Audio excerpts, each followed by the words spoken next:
Hi, this is Kevin with CreativeOrange.com, and I keep getting a lot of emails and Facebook messages about my new ink series that I'm doing. People are wanting to know if there's a bunch of post-processing, how they're lit, all this kind of stuff. So I'm going to show you the lighting and everything here, but the reality is in the post-processing I'm doing very, very little. All I'm doing is bringing it into Lightroom, and I have my own black and white setting, and basically the only thing I'm really tweaking is the blacks, because I shoot Canon. Canon's blacks tend to be gray, so I'm using the slider on the black slider, just bringing in the contrast a little bit in the black. So that's it. I mean, literally, once I shoot, I bring them into Lightroom and use that setting, and then I'm done. So I'm not doing anything in Photoshop, so there's no like manipulation afterwards that way.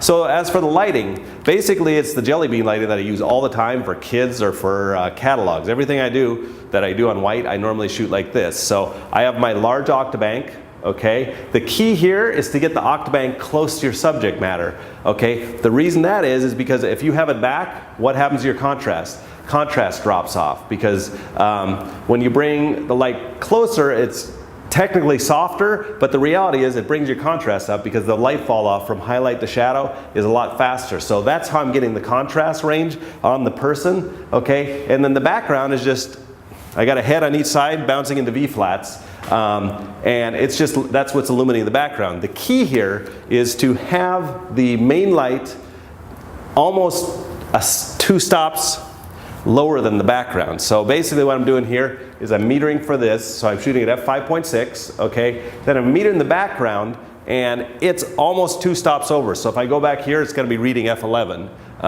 Now, you wanna make sure you don't have too much light, because then you get blow by, and it looks kind of ethereal, and that's not what I want. So I always check my metering behind them, so I'm getting around f8.